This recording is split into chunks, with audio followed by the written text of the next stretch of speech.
Hello again, I'm back and I'm talking about my favourite subject again, and you know that is pricing. But I've got a different angle on it today. So today I am talking to the salon owners who find themselves just constantly booked out, flat out all the time, waiting list, while you have staff that aren't busy, that you're paying wages for, that are kind of standing around with big gaps.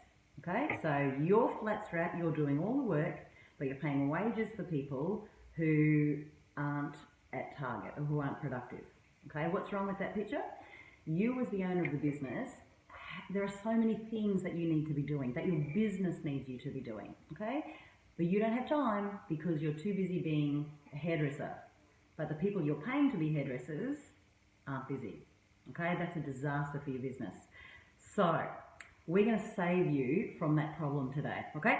So let me help you see this from the client's point of view. So let's say I'm your client, okay?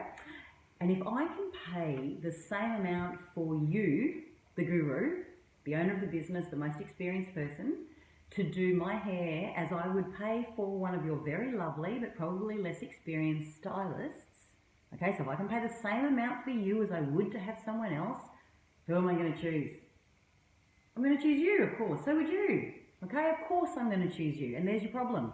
Okay, so absolutely, if I want the guru to look after me, and most people do, everyone wants the guru, everyone wants the owner, there's a bit of prestige involved in that. But if I want the guru, I would pay more for the guru to look after me than I would for one of the standard stylists, regular stylists. So I literally pay more to have the highly experienced person than I do to have the less experienced, or even just less busy, less in demand person. You know what that is? That's just basic supply and demand. Guys, when you're in demand, that's your signal you need to nudge those prices a little bit, to buy back a little bit of your time. Does that mean that you are better skilled or superior to your staff member? Maybe not. Does it mean that there's anything wrong with your staff? Absolutely not. It just means that you're busier. More people want you, okay? So if that's the case, you now cost more. End of story. Okay, here's what we're going to do. We are going to split your price list. Okay, so in a previous video when we talked about how to set your pricing and how to analyze if your current pricing is accurate and adequate to allow your staff to hit target and your business to hit target. If you haven't seen that, I suggest have a look down the Facebook feed and you'll find that video. It's a great one to watch first. But if you watch that video, now we take it to step 2, okay? So you learned how to set your prices according to a certain amount that you require per hour. So if you require $100 an hour for a standard stylist, your pricing needs to generate at least $100 an hour. So $25 for 15 minutes, $50 for 30 minutes, $75 for 45 minutes, $100 for 60 minutes, etc. Okay? And as I said in the last video, if you're working off 120, 150, 200, 90, whatever that works out to be for you, just use the same formula. Okay. Now, what we're going to do, that's what your staff are working on. Let's say they're working on $100 an hour. You now are going to work off maybe $120 an hour. So your 15-minute appointment is worth $30.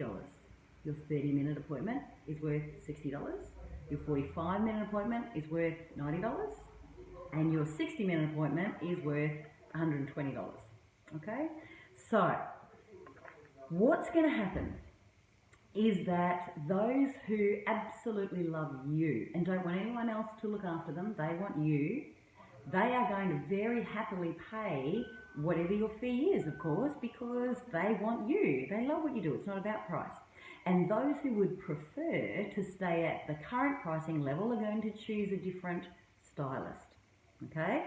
So that's going to shift some of the clientele, particularly the price-conscious clientele, out of your column and over into some of your staff who have capacity, who are not yet fully booked. Now, there's 2 things you've got to be really careful of there. Number 1 is you've got to make sure that those staff are up to it. So if there are training issues that need to be dealt with, attitudinal issues, service issues, get onto those now, okay? Polish the service experience and the service skills of your staff so that there should be a seamless transition. And secondly, you've got to manage that handover really well. So that client's got to feel really comfortable to be able to go to that new staff member. So, of course, introduce them, make sure the client's comfortable and happy. Explain to the other stylist exactly what you do for this client, how you do their hair, how you do the cut, how you do the colour. Now, of course, that is for your client's benefit. You could easily have that conversation in the back room quietly with your staff member, but doing that in front of your client shows them that everyone's on the same page, everyone knows what's going on, it's all going to be okay.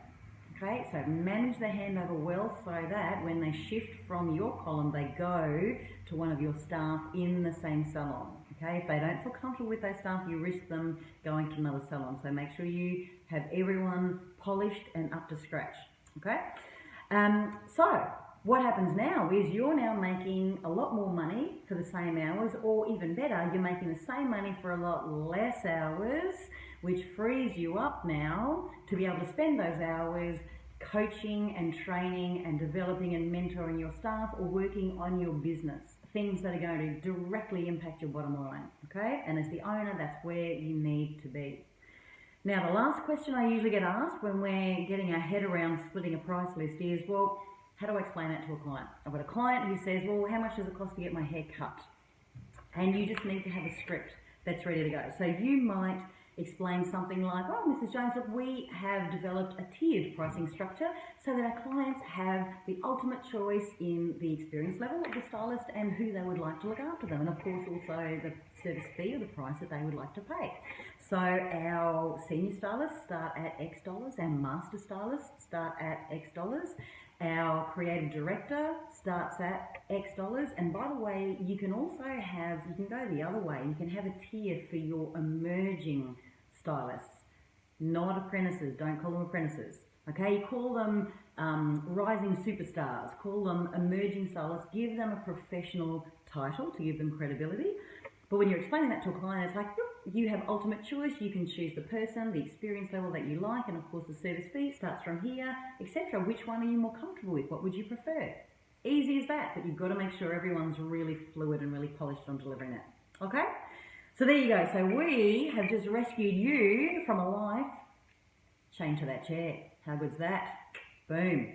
Okay, so if your mind is now spinning with, wow, that's going to make me a lot more money, and that's something that interests you. So if you want to see if we can add some serious zeros to your bottom line, get in touch. Let's see what we can do.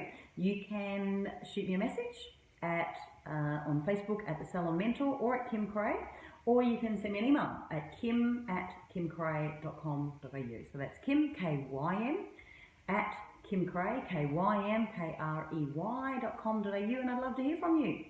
Hope that makes you a bucket load, guys. I'll talk to you soon.